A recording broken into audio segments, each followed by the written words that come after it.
Donc, bonjour à toutes et tous. On va clôturer cette deuxième journée de Bruit de Langue avec Katkuva qui nous a fait l'honneur de sa visite et que nous avons le plaisir d'accueillir. Donc, Katkuva, merci beaucoup d'avoir répondu à notre invitation et d'être venu à Poitiers. Merci de m'avoir invité.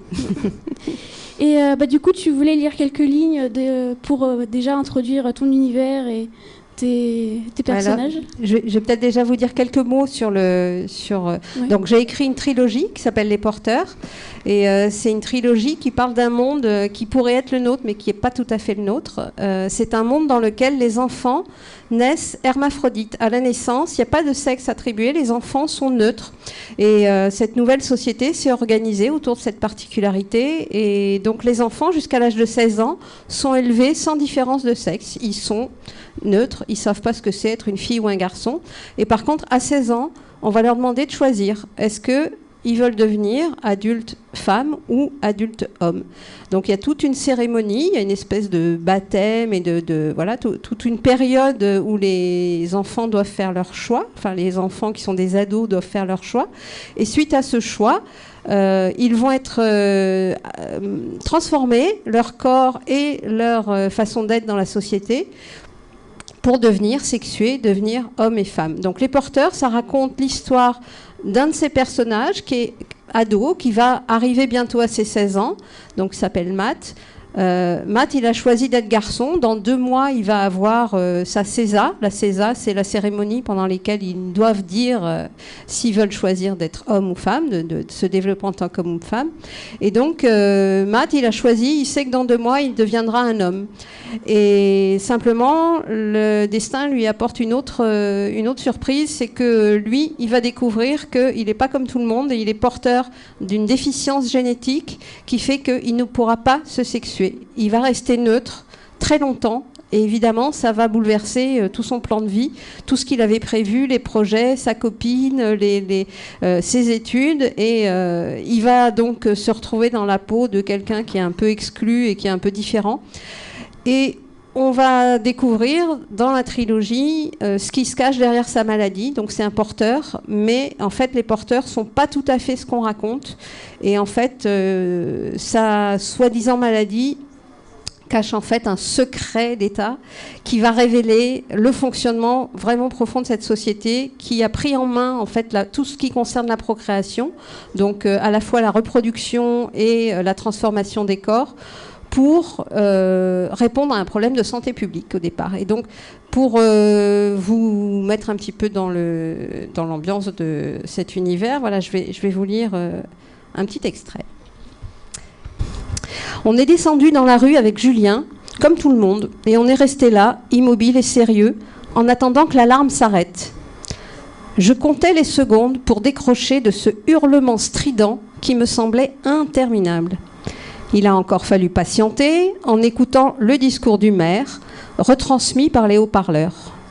Toujours un peu le même, année après année. À quelques nuances près, même si le maire changeait, parfois, d'une élection à l'autre. Je comprenais mieux maintenant que quand j'avais 5 ou 6 ans, mais cette cérémonie restait une corvée assommante. Le discours évoquait les terribles événements du 26 avril.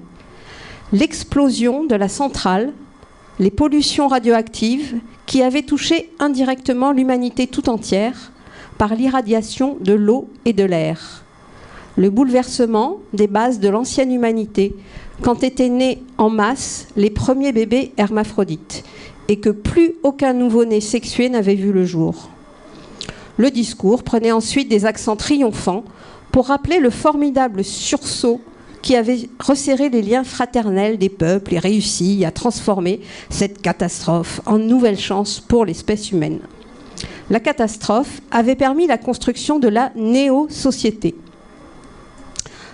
La mise en place des centres de planning hormonal dans chaque ville occidentale et la prise en charge de la reproduction par les sanites étaient présentées comme une avancée médicale majeure.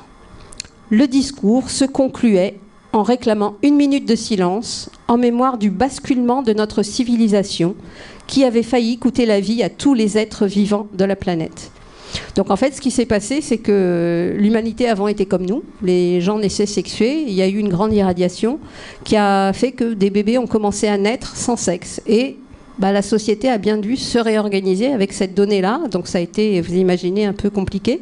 Mais voilà, le temps a passé, les générations ont passé. Et maintenant, les enfants qui naissent, pour eux, c'est ça la norme. C'est normal de ne pas être sexué à la naissance. C'est normal à 16 ans de voir son corps se transformer. Et donc tout s'est organisé autour de ça. Voilà pour le contexte général et l'univers. Et ensuite, dans les 3 tomes, on va découvrir, en suivant ce personnage qui découvre sa maladie, on va découvrir autour de lui sa copine, Gaëlle, qui sera donc le tome 2, qui elle n'accepte pas du tout la maladie de son copain et qui va enquêter pour découvrir ce qui se cache derrière. Parce qu'en fait, on dit à Matt qui est malade qu'il va devoir être soigné pendant longtemps, qu'il a des traitements un peu lourds, qu'il va être hospitalisé tous les mois. Et puis Gaëlle, elle trouve qu'il y a plein d'infos qu'on ne trouve pas, il y a des choses bizarres quand elle fait des recherches. Cette maladie, on en parle assez peu. Elle trouve qu'on ne fait pas assez de recherches dans ce sens. Et par contre, il y a toute une partie de la société qui fait des tentatives en fait de recherche sur des méthodes alternatives. Donc on les appelle les naturalistes, c'est les gens qui travaillent sur des plantes en fait et qui essayent de redonner à l'espèce humaine des fonctions naturelles qu'ils ont perdues. Alors par exemple, la transformation des corps à l'âge de l'adolescence, grâce à ces plantes, ils arrivent à le faire et simplement on se rend compte que tous ces travaux et ces recherches sont complètement dans l'opposition par rapport à l'État et donc on fait des procès naturalistes pour les empêcher de continuer à faire ces recherches. Et donc Gaëlle, elle découvre ce réseau naturaliste et elle découvre que eux, ils ont une solution pour soigner Matt. Et en suivant son enquête, on va découvrir pourquoi les naturalistes ne sont pas bien appréciés par toute l'organisation sanitaire qui s'occupe en fait de transformer les corps et qui s'occupe de la reproduction. Donc ça, c'est le tome 2 sur Gaëlle.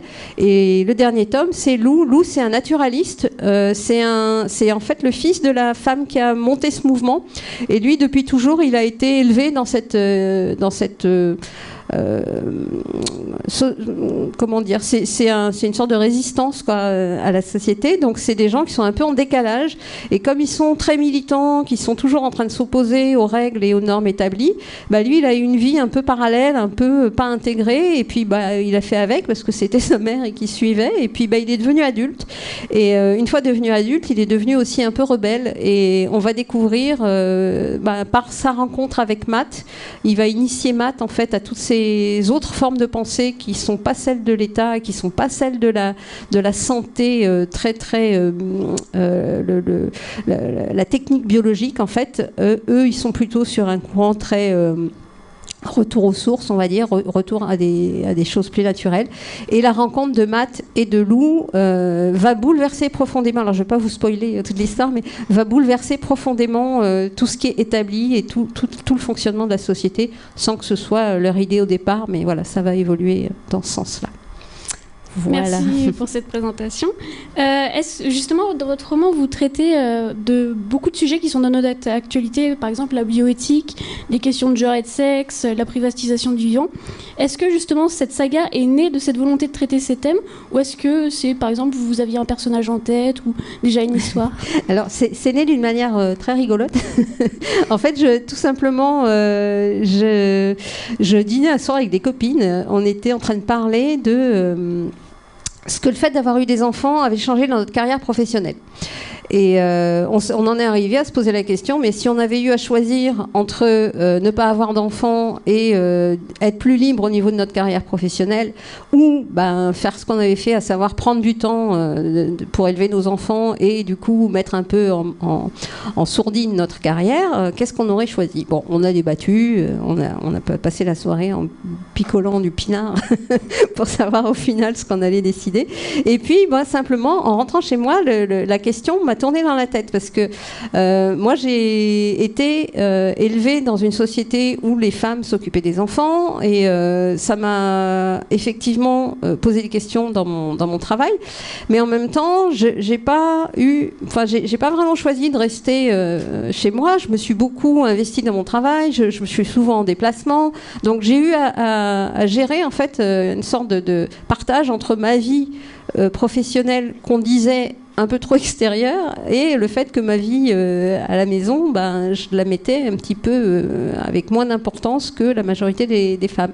Et on m'a un peu reproché aussi dans ma façon d'être. Je suis quelqu'un d'assez impulsif, d'assez grande gueule.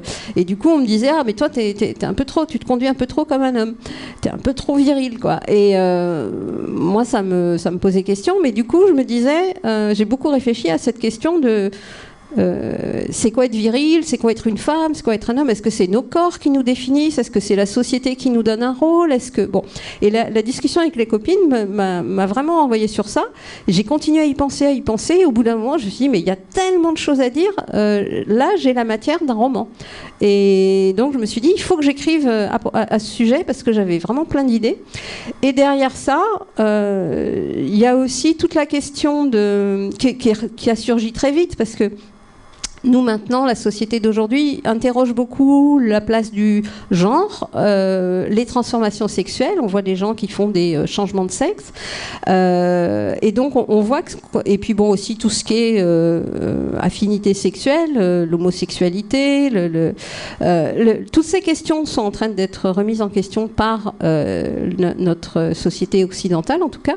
Et ça soulève plein de questions. Ça soulève plein de questions sur la transformation des corps, ça soulève plein de questions sur le fonctionnement du corps, et puis aussi il y a plein de perturbateurs par les pollutions, il y a des perturbateurs endocriniens, on a plein de perturbations avec, là je parle de radioactivité, mais ça peut être plein d'autres choses, donc on a aussi tout ce mouvement transhumaniste qui dit qu'on peut changer les corps en greffant des pièces mécaniques dans les corps, et du coup voilà, il me semblait que c'était lié ces questions à la fois de s'interroger sur ce que c'est qu'un homme ou une femme et en même temps de s'interroger sur qu'est-ce qu'on peut y changer, est-ce que la médecine va transformer nos corps, est-ce que les machines vont transformer nos corps et qu'est-ce que ça va soulever comme question et qu'est-ce que ça va construire comme société, est-ce qu'il faut le faire, est-ce qu'il ne faut pas le faire, et voilà, j'avais envie d'explorer toutes ces questions. D'accord. Et justement, vous avez parlé du fait que chaque tome est centré sur un personnage. Et c'est intéressant parce que c'est des personnages donc, qui ont entre 15 et 25 ans, vu que Matt, justement, il allait avoir ses 16 ans quand il a été découvert reporter. Et c'est pour ça, c'est à cause de vos personnages, surtout qu'on a tendance à catégoriser les porteurs comme dans la young adulte et dans les romans ados. Ouais. Et justement, quel rapport vous entretenez avec cette catégorie, cette qualification ? Alors moi j'ai aucun problème avec les... Alors je sais que la littérature jeunesse et young adulte est un peu considérée comme de la sous-littérature, mais moi ça me pose pas de problème en fait, ça me dérange pas. Chacun fait comme il veut. Moi je trouve que c'est une période en fait 15-30 ans où la narration prend de la place. C'est-à-dire qu'on peut vraiment emmener les gens dans des histoires. Bon là c'est de la science-fiction si on veut, mais disons moi c'est plutôt une uchronie, c'est si le monde avait changé, s'il avait pris une autre branche, s'il y avait eu c'est dans la branche de la science-fiction, mais c'est en même temps des récits très quotidiens parce que mes personnages ils vivent dans le monde tel qu'on vit nous, donc ça me permet en fait d'être dans cette tranche d'âge là, d'aborder des sujets qui interrogent un petit peu philosophiquement nos sociétés, tout en mêlant beaucoup de narration. Narration, ça veut dire qu'il se passe beaucoup d'événements, qu'il y a des personnages avec des rebondissements, des retournements. Moi, je suis scénariste au départ, j'écris pour la télé, et donc j'ai l'habitude en fait de construire des histoires où il se passe beaucoup de choses et où l'écriture littéraire qui est moins dans l'action, mais moins familière. Et donc, quand j'ai écrit en fait la trilogie, je l'ai vraiment pensé comme un scénario que j'ai écrit. Donc c'est peut-être pas de la littérature dans le sens où l'usage des mots est plutôt descriptif pour moi dans ma façon d'écrire. J'ai pas développé un langage particulier ou un rythme de phrase particulier. J'ai vraiment travaillé sur la mise en image en fait de cette histoire qui se déroulait. Voilà, et je me rappelle plus la question de départ, comme je parle beaucoup. Alors, c'était sur, vu que c'était centré sur des adolescents. Ah voilà, young adulte. La young adulte. Donc, c'est vrai que c'est catégorisé. Alors, le problème de la littérature young adulte, c'est qu'en fait, on ne sait pas où la mettre dans les librairies. C'est-à-dire que ça se range pas dans la catégorie adulte, et ça se range pas non plus dans la jeunesse, parce que les sujets que j'aborde sont pas, voilà, il faut pas lire ça avant 13-14 ans. Et c'est vrai que dans les tables, quand on pose ça dans les tables chez les libraires, c'est un peu toujours entre deux. Donc souvent il y a une table pour la littérature young adulte.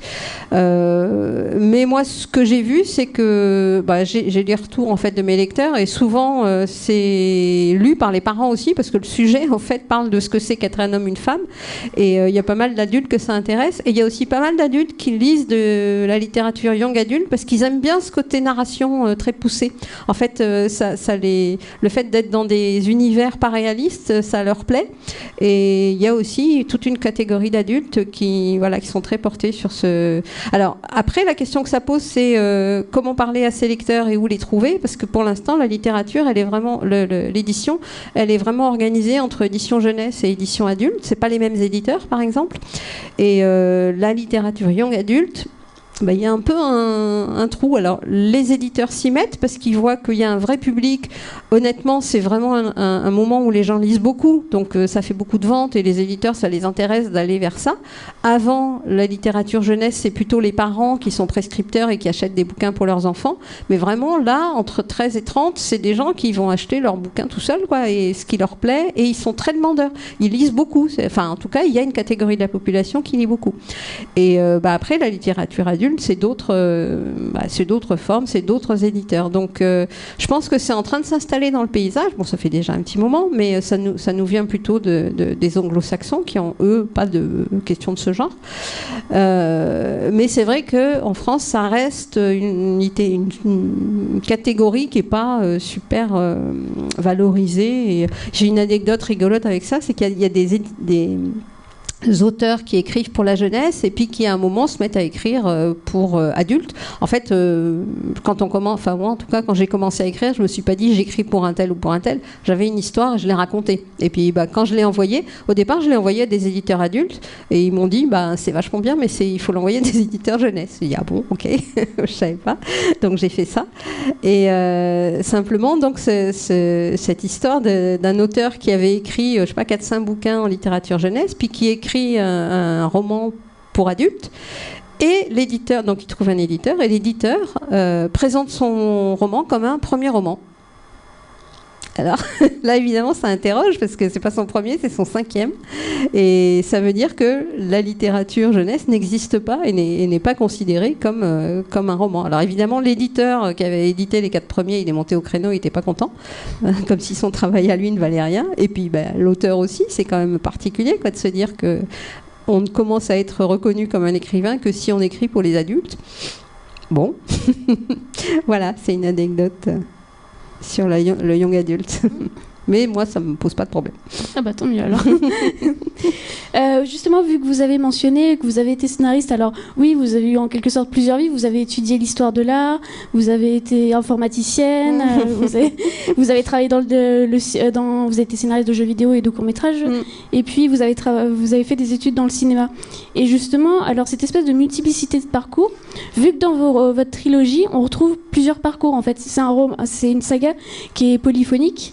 Est-ce qu'il y a un lien entre les deux, ou vu que vous avez vu plusieurs vies? Alors, je me suis jamais posé la question comme ça, mais ce qui est sûr, c'est que... Alors bon, déjà, je pense que souvent, les auteurs, ils ont des vies un peu compliquées comme ça, parce que avant de se dire on écrit et c'est pour ça qu'on est fait, c'est pas forcément la première idée qu'on a dans la vie, quoi. Donc moi j'ai beaucoup cherché avant de trouver l'endroit où je serais bien par rapport à et puis en plus écrire c'est pas considéré comme un travail, c'est une activité, donc voilà, c'est compliqué de l'assumer, puis c'est compliqué d'en vivre aussi, donc voilà, c'est pas un chemin tout droit. Après je ne sais pas si ça m'a certainement donné plein d'expériences très diverses. Moi, je me rends compte que je peux être dans plein de milieux différents, avec plein de gens différents, et qu'à chaque fois, j'ai de quoi communiquer et échanger parce que j'ai vécu des choses très, très différentes. Après, est-ce que ça m'a permis de nourrir mes personnages de chemins différents? Peut-être. Je me suis jamais posé des questions comme ça, mais de toute manière, on puise dans son expérience de vie. Hein, ça, c'est sûr, quand on écrit, c'est que voilà, on part de ce qu'on a ressenti, expérimenté, transposé, mais quand même, ça se nourrit de soi. D'accord. Et une autre particularité qui, moi, m'a frappée vraiment quand j'ai lu votre saga, c'est le fait qu'en fait, il y a une histoire de deux camps qui s'affrontent, comme vous l'avez dit, et en fait, en quelque sorte, vous n'allez pas chercher à voir qui a tort, qui a raison, vous n'allez pas réellement prendre position, il n'y a pas cette volonté du tout de juger, de dire qui a raison, qui a tort vraiment. Et du coup, est-ce que vous pouvez nous en parler de cette prise de position ou non prise de position, justement? Oui. Alors, ça, déjà, c'est un plaisir d'écriture que d'emmener le lecteur dans un point de vue et de le convaincre que celui qui parle a raison, et puis juste après, de lui montrer un autre point de vue et de lui montrer qu'en fait, ce qu'il pensait, c'est peut-être pas forcément tout à fait juste et que la réalité, elle est plus complexe que ça. Donc voilà, ça j'aime bien déjà de montrer qu'on porte un jugement en fonction des informations qu'on a et que si on a d'autres informations, on va porter un autre jugement. Donc pour moi, ça parle de la vie. Je pense pas qu'il y ait une vérité et un mensonge, qu'il y ait une chose qui soit bonne et une autre mauvaise. Je pense que la réalité est une complexité et qu'il faut réussir à naviguer dans cette complexité en appuyant là où ça nous porte le plus sur nos valeurs. Mais voilà, j'avais envie de défendre chacun de mes personnages. Bon, c'est pas non plus c'est pas des monstres, hein. C'est des êtres humains qui sont, enfin, c'est pas des dictateurs, c'est pas des êtres totalitaires. Donc, on peut les défendre. Je veux dire, il y a des gens qui se défendront certainement moins, mais en tout cas, dans mes personnages, c'est tous des gens qui ont des raisons d'agir comme ils agissent, y compris donc dans toute l'équipe des médecins au départ qui apparaissent vraiment comme les gros méchants. Quand on voit Matt qui découvre sa maladie, quand on voit comment il est traité et ce qu'on lui fait subir, et quand on comprend ce qu'il y a derrière, on se dit vraiment que tous les médecins qui ont organisé ce système de santé et de soins, c'est vraiment des gros pourris, quoi. Et voilà. Et je trouve que du point de vue de Matt, c'est exactement ça. Vraiment, il a été manipulé, ce qu'il vit c'est atroce, voilà. Bon. Et simplement après, quand on comprend le médecin qui a mis en place tout ce système, pourquoi il l'a fait et les enjeux qu'il y a derrière et comment il s'y est pris, j'aimerais pas être à sa place, mais je pense que ce qu'il a fait finalement, c'est ce qu'il y avait à faire, et il l'a fait pour un intérêt supérieur qui était faire en sorte que l'humanité continue à exister. Sinon, c'était la fin de. Si on peut plus se reproduire, il y a plus d'êtres humains, quoi. Donc, il a dû assumer des responsabilités très lourdes, et il l'a fait. Et quand on comprend le chemin qu'il a parcouru, et du coup, on ne peut plus le considérer comme un salopard, quoi. C'est juste quelqu'un qui a sacrément assuré des responsabilités dont personne ne voudrait. Voilà. Donc ça, j'aime bien, effectivement, parce que ça permet dans la vie, ensuite, au quotidien, d'avoir un peu de recul entre ce qu'on voit au premier abord et puis d'essayer de comprendre la position de l'autre. Bon, après, il y a toujours des positions qui ne sont pas les nôtres, hein, mais... Voilà, c'est un peu plus complexe que la première intention. Ouais, c'est surtout une question d'intention en soi. Une question un peu plus éloignée.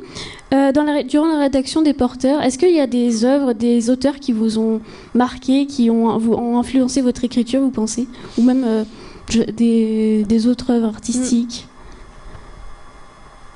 Bon, j'ai un truc méchant à dire, mais je ne sais pas si je vais le dire. Il faut que je vous dise. Moi, écrire un roman, pour moi, c'était la terreur absolue. Quand on est scénariste, il y a plein de gens qui passent derrière votre texte. Donc, on écrit un scénario. Moi, j'écris pour la télé, donc il y a des diffuseurs qui interviennent sur le texte. Il y a un réalisateur. Il y a des comédiens ou des animateurs, parce que moi, je travaille beaucoup avec l'animation. Donc, en fait, on est au départ, on lance quelque chose, mais derrière, il y a toute une équipe. Et au final, ce qui sort sur les écrans, bah, on est caché derrière et on se met pas en avant. Quand on écrit un roman, bah moi j'écris et les mots que j'écris, c'est vous qui les lisez et du coup j'ai l'impression d'être à nu devant tout le monde et c'est très très inquiétant. Enfin voilà, c'est quelque chose de très stressant. Et donc ça fait des années que je commence des choses et que je ne les finis pas. D'une part parce que peut-être le sujet n'est pas assez fort, mais aussi parce que j'ai peur, tout simplement. Et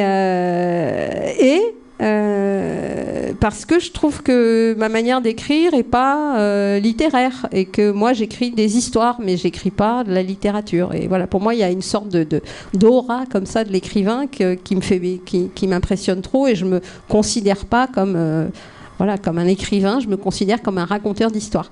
Mais j'avais quand même cette envie qui était là, mais que je voulais pas assumer parce que ça m'impressionnait trop. Et en fait, ce qui s'est passé, c'est qu'au bout d'un moment, je me suis rendu compte que je me rendais malheureuse en fait à pas le faire. Donc j'étais plus heureuse quand je le faisais que quand je le faisais pas. Donc déjà, je me suis dit ça. Et puis après, j'ai lu des romans. Et quand il y en a certains qui font des gros succès, quoi. J'ai lu et je me disais, je vais pas dire les noms parce que c'est méchant, mais j'ai lu des romans qui font des gros succès et je me suis dit, mais je peux faire aussi mauvais que ça, je peux le faire. Et donc ça m'a quelque part détendue de voir que des choses que moi j'estimais au niveau de l'écriture pas extraordinaires, loin de là, quoi, se vendaient, plaisaient à des gens et puis trouvaient son public. Et quelque part, ça m'a autorisé à laisser tomber un peu mon exigence de qualité d'écriture parce que je pense qu'un style, c'est quelque chose... Alors maintenant que j'ai réussi à écrire mes 3 premiers, je commence à plus chercher et à plus comprendre ce que j'ai fait et à plus travailler sur qu'est-ce que je veux faire pour la suite. Mais en tout cas, voilà, ça m'a permis de franchir un premier obstacle.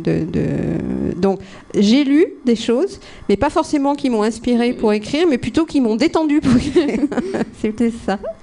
Donc qui a indirectement un peu influencé, mais qui pourra vous inciter à... Qui m'ont enlevé une retenue, en fait. Et après, qui m'ont influencé, qu'est-ce que... Je pense pas trop, parce que... Bon, déjà, c'est un genre un peu particulier, les dystopies comme ça. Et honnêtement, j'ai pas lu beaucoup de dystopies. Moi, j'ai plus lu des essais, en fait. Je suis quelqu'un qui réfléchit beaucoup au monde dans lequel on vit, et donc je me nourris plutôt de réflexion. Mais plus de réflexion que de romans, en fait. D'accord. Voilà.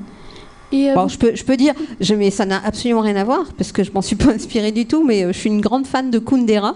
Ah, ça, je peux vous raconter, c'est rigolo, parce que Kat Cueva, qui est donc mon nom pour écrire la trilogie, c'est pas mon vrai nom. Mon vrai nom, c'est Catherine Cuenca. Il se trouve qu'il y a déjà une Catherine Cuenca qui écrit des romans pour la jeunesse.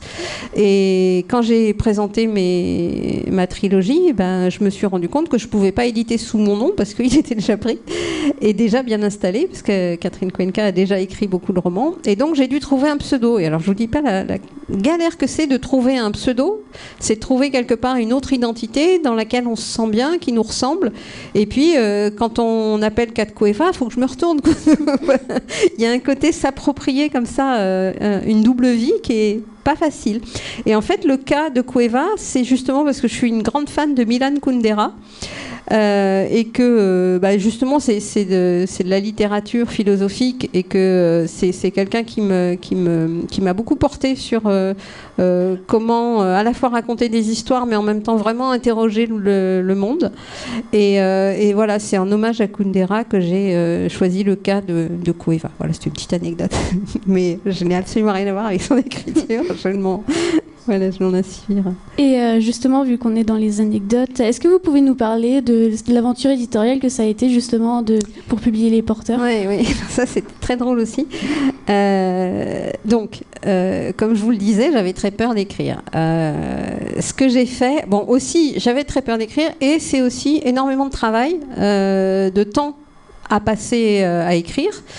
Et pendant ce temps, je gagne pas ma vie, parce que quand on écrit, on travaille pas sur autre chose. Et donc j'avais aussi cette espèce de tension sans arrêt de me dire, je dois prendre du temps pour écrire, mais pendant que je fais ça, comment je fais pour payer mon loyer à la fin du mois? Donc c'est aussi une pression. Et puis il y avait toutes les inquiétudes de réussir à dépasser sa peur. Et en fait, ce que j'ai fait au départ, c'est que j'avais vraiment cette idée qui me trottait dans l'esprit, et j'ai voulu en faire une série télé. Et donc j'ai écrit un dossier et j'ai commencé à montrer ce dossier à des chaînes de télé. Et en fait, vous imaginez France 3 ou TF1 allait parler d'histoires comme je vous raconte, ils m'ont regardé comme si j'étais un ovni, quoi. Donc voilà, j'ai bien compris que j'allais pas réussir à en faire quelque chose. Mais par contre, c'est là où je me suis dit, je peux peut-être aller dans le monde du roman, de l'édition, parce que c'est quand même beaucoup plus libre au niveau des thèmes à traiter. Et donc, ce que j'ai fait, c'est que j'ai écrit le premier et je l'ai envoyé à un éditeur de science-fiction. Et parce que pour moi, c'était plutôt dans cette catégorie-là que je pouvais trouver un éditeur et un public. Et en fait, ils m'ont répondu très vite en me disant ce que je vous disais tout à l'heure. C'est très intéressant, mais il faut vous adresser à des éditeurs jeunesse. Et donc, je connaissais rien au monde de l'édition. Donc, moi, j'ai imprimé mes 25 exemplaires de romans, puis j'ai envoyé par la poste, quoi, hein. J'ai fait le bottin, cherché les éditeurs jeunesse, j'ai un peu regardé ce qu'ils faisaient, puis j'ai envoyé ça par la poste. Et puis après, j'ai attendu. Et en fait, j'ai pas attendu très longtemps, puisque une semaine après, je reçois un coup de fil, le coup de fil dont je me rappellerai toute ma vie. J'étais dans le train, je reçois un coup de fil et je décroche et il me dit bonjour, c'est Thierry Magnier, est-ce que vous savez qui je suis? Et je dis oui, quand même, oui, carrément, je sais qui vous êtes. Et il me dit voilà, je vous appelle, vous avez envoyé des romans chez plusieurs éditeurs. J'ai dit oui. Il me dit, il se trouve que dans ces plusieurs éditeurs, il y en a 2 qui sont venus et qui ont posé votre manuscrit sur mon bureau en disant, je veux le faire. Et je comprenais pas trop. Il me dit, oui, moi, Thierry Magnier, je m'occupe de 3 maisons d'édition. En fait, on est un groupe avec plusieurs structures. Et donc, dans ces maisons d'édition, il y en avait 2 à qui j'avais envoyé le roman. Donc, il y avait Actes Sud Junior et Thierry Magnier. Les éditeurs, donc, qui étaient des sociétés différentes, sont venus voir en disant, on veut faire ce bouquin. Et donc, c'était très, très émouvant. Mais en même temps, moi, j'étais un peu mal à l'aise parce que pour moi, Thierry Magnier, c'était un éditeur qui allait jusqu'à 15 ans, mais qui n'était pas justement sur cette tranche de public après 15 ans. Et j'hésitais un peu à signer avec eux. Alors, c'était un peu une hésitation de luxe, hein, parce que quand on a un éditeur qui vous dit oui, alors qu'on n'a jamais rien publié, les gens à qui j'en parlais me disaient mais t'es folle, c'est un super éditeur, vas-y, fonce. Et puis moi, je me disais, ils vont pas trouver le public à qui parler parce que c'est une tranche d'âge un petit peu plus élevée. Et puis aussi parce que je crache un peu dans la soupe, mais j'aimais pas leur couverture. J'aimais pas les couvertures qu'ils faisaient et donc j'étais un peu mal à l'aise avec ça. Donc voilà, je continuais à chercher d'autres éditeurs. J'hésitais un peu, mais du coup, ils étaient vraiment très, très... ils voulaient vraiment le faire, quoi. Et on a parlé longtemps. Ils ont fini, d'une part, par accepter que je m'occupe des couvertures, ce qui était quelque chose d'un peu exceptionnel, parce que c'est vraiment normalement le travail de l'édition, enfin de l'éditeur. Et moi, comme je viens d'un milieu d'image, j'avais déjà repéré, je savais un peu ce que je voulais. Enfin voilà, j'avais envie de participer à la direction artistique des couvertures.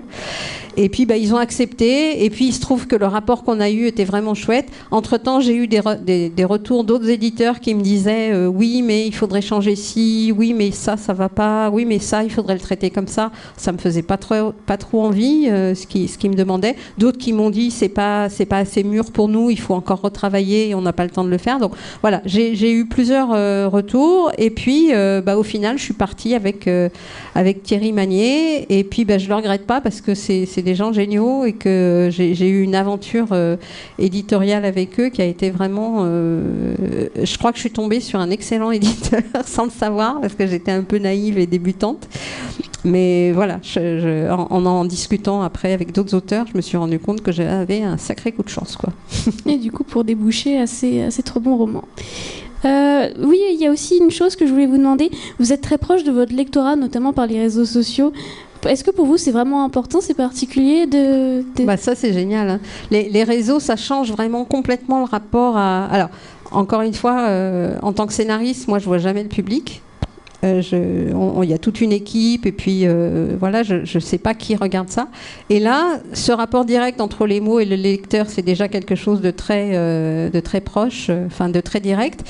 Et puis les réseaux sociaux, c'est quelque chose d'incroyable parce que les gens qui ont lu, vous leur parlez, quoi. Moi, je suis sur Instagram, je suis sur Facebook et j'aime beaucoup en fait échanger avec mes lecteurs et ils me font des retours, ils me racontent comment eux ils ont perçu et comment ils ont reçu les histoires, comment ils ont vu les personnages. Il y a beaucoup de blogueurs aussi qui font des billets sur les romans. Et toute cette nourriture-là, ça permet de conscientiser plein de choses qu'un auteur ne voit pas ou ne voit pas comme ça. Et puis surtout, je me suis rendu compte, donc c'est très enrichissant et j'adore ça, mais je me suis aussi rendu compte que chaque personne lisait le roman et se l'appropriait et s'en faisait son histoire. Et notamment sur les personnages, ça m'a vraiment beaucoup fait rire parce qu'il y avait des gens, alors des fois qui m'engueulaient parce que j'avais traité tel personnage comme ci, comme ça, et puis aussi qui prenaient position sur les caractères des personnages de manière comme si c'était des vrais gens, quoi, en disant oui, non mais là vraiment sa manière de se conduire c'est insupportable, moi je voudrais pas d'une copine comme ça, mais et qui en discutaient comme si c'était des gens vivants. Et moi, pour moi c'était très surprenant ça, parce que moi c'est des gens que j'ai que j'ai mûri, à qui j'ai essayé de donner corps, mais quand j'en entendais parler par le public, et d'un coup, il devenait encore plus réel.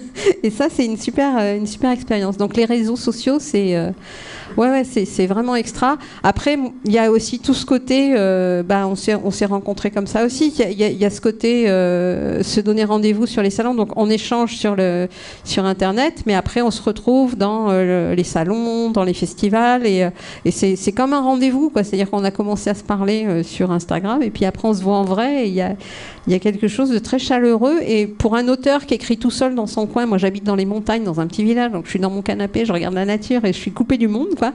Et là, d'un coup, c'est comme si j'étais en lien avec tous ces gens, et c'est très nourrissant, quoi. Voilà, c'est chaleureux et nourrissant. C'est chouette.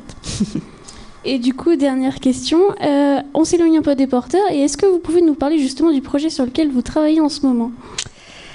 Alors, le prochain projet, donc là, voilà, ça fait presque 2 ans maintenant que j'ai terminé ça, et je suis partie sur quelque chose de plus simple. Et donc, j'avais, pareil, c'est des sujets qui sont dans mes tiroirs depuis longtemps, et en fait, comme j'ai beaucoup d'idées tout le temps, je regarde ce qui, au bout de 6 mois, 1 an, 2 ans, 3 ans, 5 ans, continue à m'intéresser. Et là, j'en ai un vraiment qui continue à vivre, et du coup, voilà, je suis partie à écrire celui-là. Ça s'appelle Je n'existe pas, et Je n'existe pas, c'est l'histoire d'une jeune fille qui vit un peu repliée sur elle, un peu dans ses bouquins, qui a un peu du mal dans les contacts et dans les relations sociales. Et un jour, elle commence à travailler dans un service d'archives où ils archivent en fait plein de bouquins de la ville qui sont plus trop lus. Enfin voilà, elle travaille dans ce service-là. Et il y a un bouquin qui lui tombe des mains, qu'elle ouvre, et en ouvrant ce bouquin, elle découvre ce qu'elle vient d'écrire la veille dans son journal intime. Dans un roman, le paragraphe qu'elle vient d'écrire la veille en se couchant dans son lit est écrit là, dans un roman. Et donc évidemment, c'est pas normal. Donc elle essaye d'en savoir plus. Elle essaye de rencontrer l'auteur. Elle va évidemment lire le bouquin et essayer de voir si ce bouquin raconte sa vie, parce que c'est quand même bizarre. Il y a plein de choses qui se rapprochent et ça raconte un peu son passé, mais est-ce que ça raconte aussi son avenir ? Et donc voilà, elle se met en quête de l'auteur. Elle qui vivait un peu timide dans son coin se met à affirmer à la face du monde que elle croit à cette histoire, qu'il se passe quelque chose et que non, elle n'est pas folle, et elle va trouver la solution de ce mystère, et voilà, et elle va s'impliquer dans découvrir ce qui se cache derrière ce mystère. Et donc la question qui est derrière, c'est est-ce que notre destin est écrit déjà ? ou est-ce qu'on l'écrit nous? Voilà. Le prochain. Est-ce qu'il y a une date de sortie? Est-ce que vous savez déjà? Non, pour l'instant, comment ça se je suis en train d'écrire. Tant qu'il n'est pas fini, j'ai pas de date de sortie. Voilà, mais non, c'est très très long parce que justement, j'ai eu tout. Bon, là maintenant, ça commence à aller mieux, mais enfin, aller mieux. J'ai répondu à ces questions, mais j'ai eu toute une période justement d'interrogation sur mon style. C'est-à-dire que je me suis beaucoup autocritiquée sur le style très descriptif. En fait, c'est un scénario écrit pour moi, les porteurs. Je l'ai vraiment construit et écrit comme un film que je raconte. Et du coup, c'est un style très sec, très descriptif et très, bon, en même temps très rythmé. Hein. Les gens qui aiment bien ça, justement. Et après, je me suis dit, mais est-ce que je veux changer ma façon d'écrire? Est-ce que je veux mettre un petit peu plus de construction des phrases? Est-ce que je veux faire des phrases un peu plus longues? Est-ce que je veux utiliser des mots plus complexes? Est-ce que je remets en question mon style ou pas? Et donc, j'ai fait plein d'essais. J'ai écrit un premier chapitre 20 fois pour chercher. Et puis, au final, ça m'a permis de me rendre compte qu'en fait, non, finalement, mon style, c'était ça. Et que je reviens, j'avais besoin de passer par là pour prendre confiance, en fait. Et je suis revenue à ma façon d'écrire à moi. Et en fait, je me dis non, mais il n'y a pas besoin d'acquérir un style littéraire. Tu as ta façon d'être et d'écrire, et c'est ça, en fait, que tu dois faire. Et donc, voilà, mais j'ai eu beaucoup d'errance et beaucoup de mois d'interrogation. Et maintenant seulement, je peux à nouveau me mettre à écrire, bon, voilà, être plus productive après avoir beaucoup hésité. Donc, je suis en train. D'accord. Eh ben, merci déjà pour toutes ces réponses. Merci. Est-ce que le public maintenant a des questions? Bonsoir. Vous avez également travaillé en tant que scénariste sur des jeux vidéo, si j'ai bien compris. Ouais. Est-ce que vous pourriez dire de quel jeu vidéo il s'agit et en parler un petit peu, s'il vous plaît? Alors, c'est des jeux vidéo un peu... Alors, bon, le tout dernier, ça s'appelle Tech Care. C'est des jeux vidéo sur smartphone, en fait, sur des conversations entre des personnages. Donc ça, c'est le dernier qui est sorti. Après, j'ai travaillé sur des jeux vidéo sur smartphone, principalement. J'ai travaillé sur... Bon, c'est des jeux qui sont un peu anciens, vous allez peut-être pas connaître, ça s'appelle Zebuloid. C'est des petits bonshommes qui doivent faire des parcours dans des univers de couleurs. J'ai travaillé sur alors, pour le coup, c'est des projets en réalité virtuelle. Donc c'est des jeux de genre puzzle game où on suit des personnages qui veulent sortir d'un univers très très... Alors c'est pas produit ça, là je vous parle de ça, mais c'est un projet qui est en cours de développement, on cherche des sous pour le faire. Voilà, après j'ai fait des... Alors c'est des vidéos interactives avec des embranchements différents sur... en l'occurrence c'était une histoire d'un jeune qui essayait de s'insérer dans une vie professionnelle mais qui était attiré par la boxe et qui errait entre ces deux carrières. Voilà, bon, je crois que c'est tout en jeu vidéo. Alors c'est très différent, c'est passionnant le jeu vidéo par le côté arborescent de la narration. Voilà, donc moi j'ai fait que des jeux vidéo narratifs, hein. J'ai pas fait de jeux vidéo avec un gameplay pur et dur, sans narration. Et voilà, ce qui est intéressant, c'est d'ouvrir. D'ailleurs, bon, j'en parle avec une toute petite voix parce qu'il y a une chance sur 1 million que ça se fasse, mais j'ai proposé à Netflix en fait de faire une adaptation des Porteurs en série télé. Et une des choses que je propose, c'est donc il y a un personnage dans le tome 1 qui doit choisir, c'est sa César, donc ce personnage s'appelle Flo. Flo doit choisir s'il veut devenir homme ou femme. Et donc dans la série pour Netflix, je propose justement d'avoir une série interactive avec 2 choix. Flo choisit d'être un homme et Flo choisit d'être une femme. Et donc je garde cet intérêt pour les narrations arborescentes, comme ça je trouve ça passionnant en fait. Donc voilà, j'essaye de remettre ça dans la série télé. D'autres questions peut-être?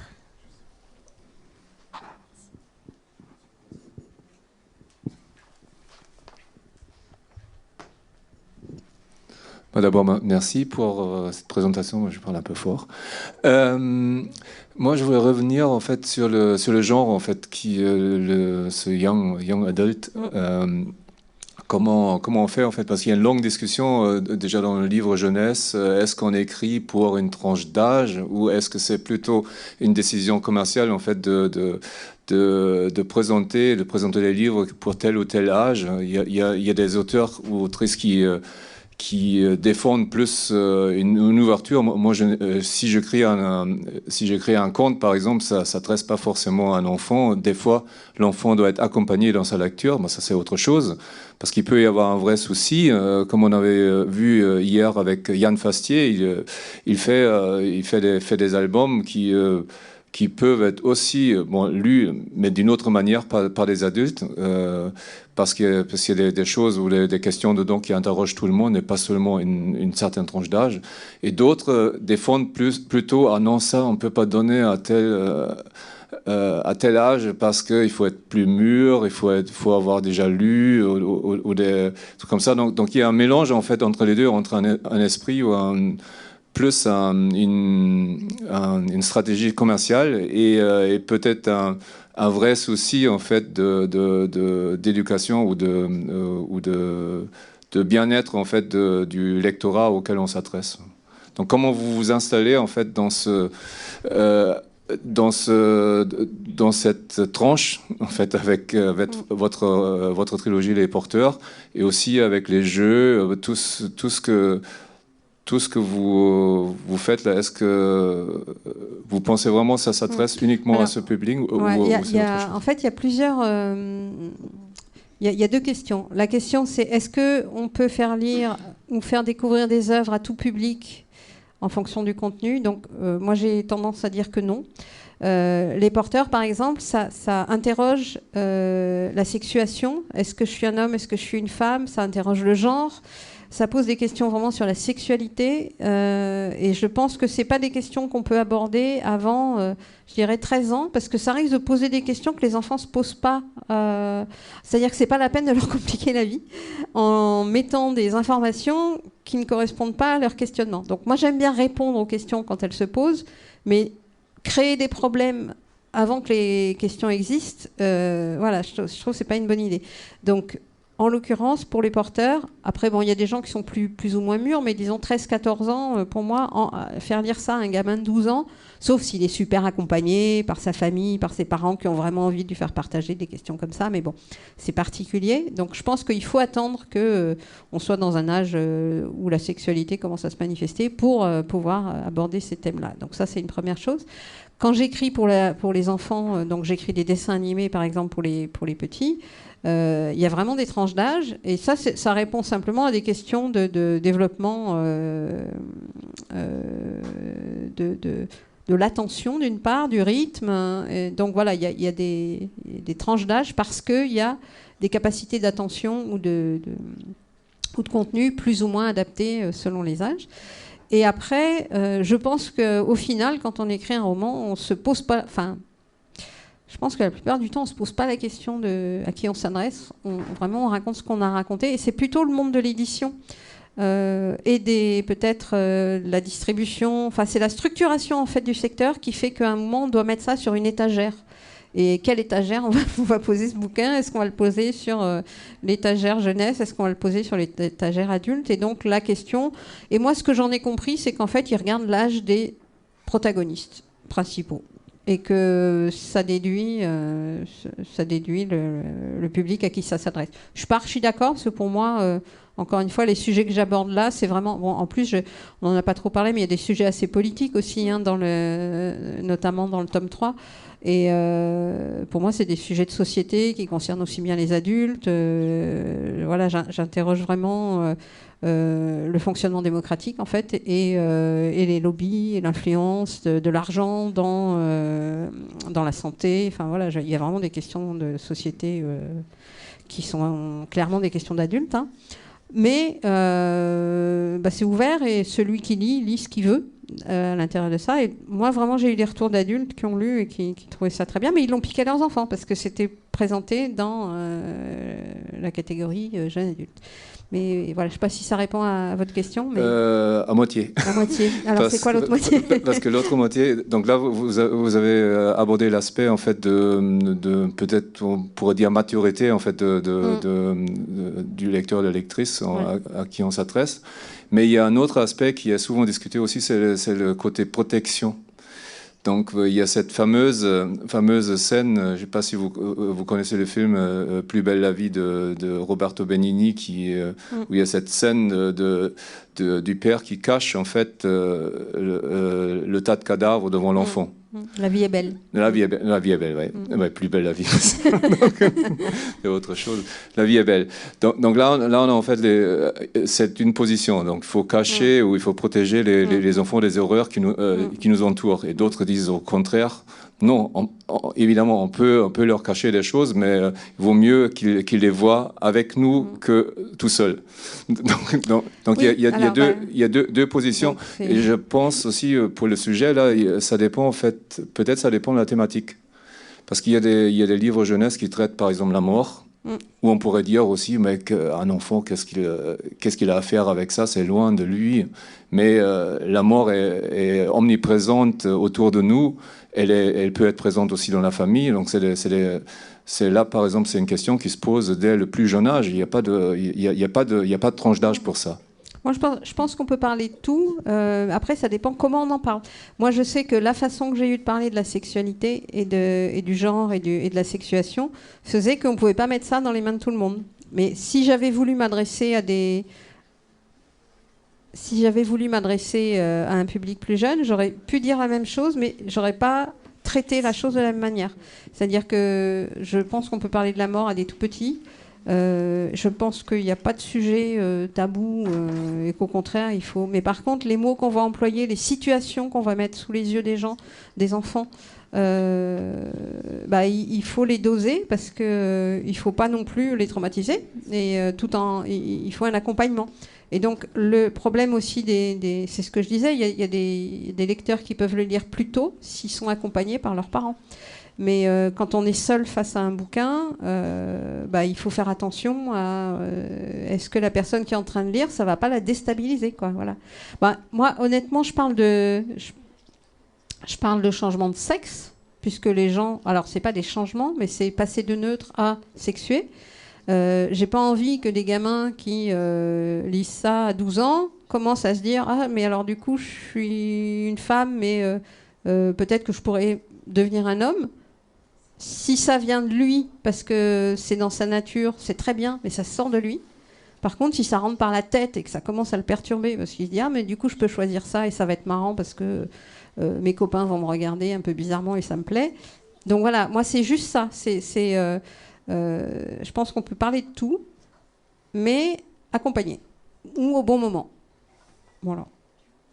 Donc je pense pas que ce soit un souci de parler de sexe à des enfants. Hein. Et puis d'expliquer le genre, le sexe, mais on va pas utiliser les mêmes mots. Quand on parle à quelqu'un, à un enfant qui a 7 ans, on va pas lui parler comme à un ado de 13 ans. Quoi. Donc c'est tout. Et on va pas lui mettre sous les yeux les mêmes images non plus. Voilà, faut juste s'adapter à la façon d'en parler. Est-ce qu'il reste encore une ou deux questions? Non? Non, d'accord. Bon, en tout cas, merci pour cette intervention. Merci beaucoup. Merci à vous. Et merci à vous d'être venus. Je précise juste aussi qu'il y a à 18h30, il y a la rencontre librairie de Gisèle Bienne à La Belle Aventure. Et sinon, à 21h, il y a à la Maison des étudiants le concert BD Groenland Manhattan. Donc, je vous remercie. Merci. Vous aviez une dernière question, non ?